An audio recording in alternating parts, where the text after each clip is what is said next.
हमारी series Bhagavat Gita series के जो मेन कैरेक्टर हैं हमारे पंडित जी, वो एक छोटे से शहर में रहते हैं जो ना तो पंडिताई करते हैं और ना ही किसी पंडित जी के पुत्र हैं।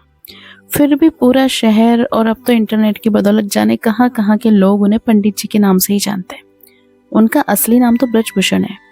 एक सरकारी ऑफिस में जिंदगी भर काम करने के बदले ठीक ठाक पेंशन लेकर रिटायर हुए हैं। घर में सिंपल सी वाइफ है और 2 बेटे हैं जो बड़े शहरों में अच्छी जॉब्स पर हैं। अब सवाल ये उठता है कि दुनिया वाले, यहाँ तक कि उनकी पत्नी भी उन्हें पंडित जी क्यों कहती है। इसके पीछे एक कहानी है, कहानी जो कि पंडित जी, मेरा मतलब है ब्रजभूषण जी के जीवन में घटी सच्ची घटना भी है। बात उस दौर की है जब हमारे देश में कंप्यूटर रिवॉल्यूशन शुरू ही हुआ था। तमाम बड़े सरकारी ऑफिसेज में कंप्यूटर लगाए जा रहे थे और एम्प्लॉयज़ को उन्हें चलाना सिखाने के लिए ट्रेनिंग दी जा रही थी। ब्रजभूषण जी हमेशा से ही पढ़ने और नई चीज़ों को सीखने के बड़े शौकीन थे। उन्होंने न सिर्फ लिटरेचर बल्कि रिलीजियस किताबें भी बड़े इंटरेस्ट से पढ़ी थी। उनकी पत्नी के शब्दों में कहें तो रामायण और गीता को तो वो घोट कर भी गए थे। अब जब कंप्यूटर सीखने की बारी आई तो उन्होंने इसमें भी बड़े इंटरेस्ट के साथ पार्टिसिपेट किया।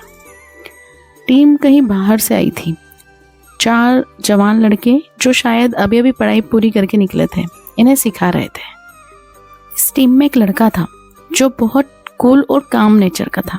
बड़े पैशन से इन लोगों को सिखाता था और कभी भी किसी भी सवाल पर गुस्सा नहीं होता था। इस लड़के का नाम संदीप था। पंडित जी को संदीप बहुत पसंद था। कुछ दिनों से पंडित जी देख रहे थे कि संदीप कुछ शांत सा रहने लगा था। उसके चेहरे पर हमेशा रहने वाली मुस्कान जैसे डीम सी बढ़ गई थी। अक्सर कहीं खोया सा रहता था और एक अजीब सी सैडनेस उसकी आंखों में बनी रहती थी। अब पंडित जी एक्सपीरियंस्ड आदमी तो थे, जानते थे कि अगर इस एज में डिप्रेशन ने पकड़ लिया तो ज़िंदगी खराब हो जाएगी।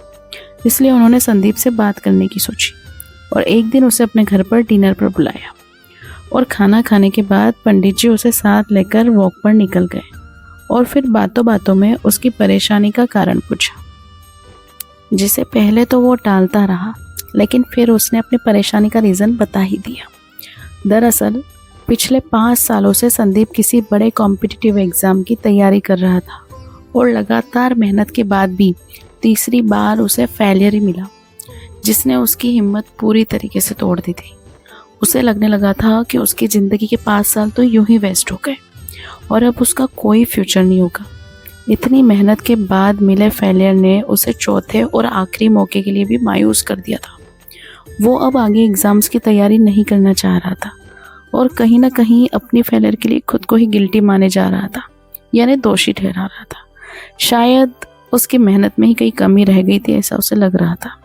ये सब सुनकर ब्रजभूषण जी ने तुरंत संदीप को श्रीमद् भागवत गीता का ये श्लोक सुनाया, कर्मण्येवाधिकारस्ते माँ फलेषु कदाचन माँ कर्मफल हेतुर्भुर्मा ते संगेस्तो कर्मणि। जानते हो संदीप, इसका मतलब क्या होता है? ये श्लोक भागवत गीता के दूसरे चैप्टर का 47वां श्लोक है। गीता का ये श्लोक तो संपूर्ण गीता की समरी जैसा ही है। इसका सार यदि समझ ले तो जीवन की सारी परेशानियां दूर हो जाए। संदीप ने पूछा कि आखिर क्या है इस श्लोक का अर्थ और ऐसा क्या है इसमें जो आप इसे सारी परेशानियों का सॉल्यूशन बता रहे हैं। ब्रजभूषण जी बोले, इसका अर्थ है कि तेरा अधिकार मात्र कर्म करने में है, उसके फल में नहीं। तो कर्म के फल के प्रति आसक्त ना हो और कर्म ना करने के प्रति प्रेरित ना हो। सिंपल वर्ड्स में कहें तो हम में से हर कोई कुछ भी करने से पहले उस काम के रिजल्ट के बारे में सोचता है। जैसे बच्चे पढ़ाई शुरू करने से पहले फर्स्ट आने की विश रखते हैं। बिजनेस में दिन की शुरुआत में ही शाम तक मटेरियल पूरी तरह से यूज़ हो जाने की विश करता है। इंजीनियर नक्शा बनाने से पहले ही कोई मास्टरपीस बनाने की ख्वाहिश करता है। हाउसवाइफ सब्जी बनाने से पहले ही ये सोचती है कि आज का खाना खाकर तो उसका परिवार उसकी तारीफ करेगा। हर कोई अपने काम में अच्छे से अच्छे फल की उम्मीद करता है, जबकि हमारे हाथ में सिर्फ और सिर्फ अपना काम करना है। उसका रिजल्ट क्या मिलेगा, कैसे मिलेगा, कैसा मिलेगा, इस पर ना तो हमारा कोई कंट्रोल है और ना ही कोई राइट।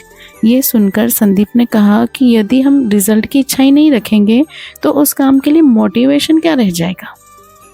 ऐसे तो हम कोई भी काम बस टाइम पास के लिए ही करेंगे, नहीं? ब्रजभूषण जी बोले, नहीं नहीं, इसका मतलब ये नहीं है कि हम अपने काम में इंटरेस्ट ना लें या अपने एफर्ट में कमी करें। इसका मतलब ये है कि हम ये समझ लें कि हमारे कंट्रोल में सिर्फ हमारा काम है।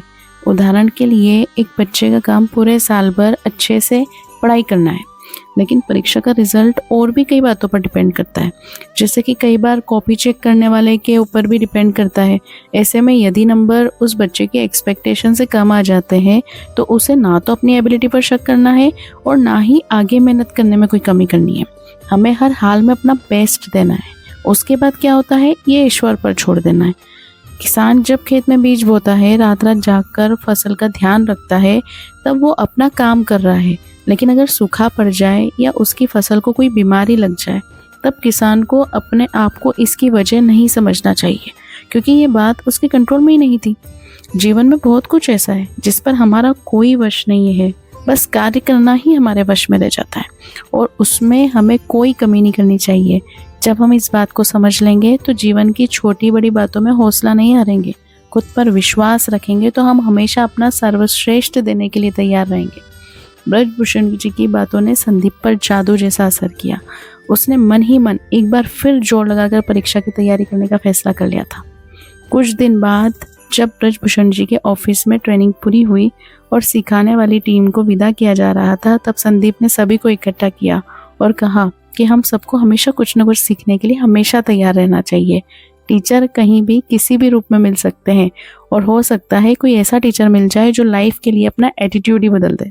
मुझे भी यहाँ एक गुरु मिले जिन्हें जीवन का बहुत एक्सपीरियंस है और इस अनुभव को बांटना भी आता है।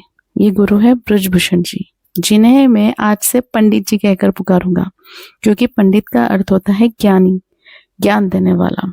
साथ ही गुरु दक्षिणा में मैंने उनके लिए एक ब्लॉग तैयार किया है जिसका नाम रखा है गीता ज्ञान। इस ब्लॉग से पंडित जी गीता के जरिए लोगों को उनकी परेशानियों में राह दिखा सकेंगे, उन्हें उम्मीद देकर नए ढंग से जीना सिखा सकते हैं। इस तरह से उस दिन से ब्रजभूषण जी को पंडित जी के नाम से जाना जाने लगा और उनका गीता ज्ञान ब्लॉग एक जरिया बन गया जहां लोग अपनी परेशानियां पंडित जी को लिखकर गीता ज्ञान के जरिए उनका सॉल्यूशन पा सकते थे।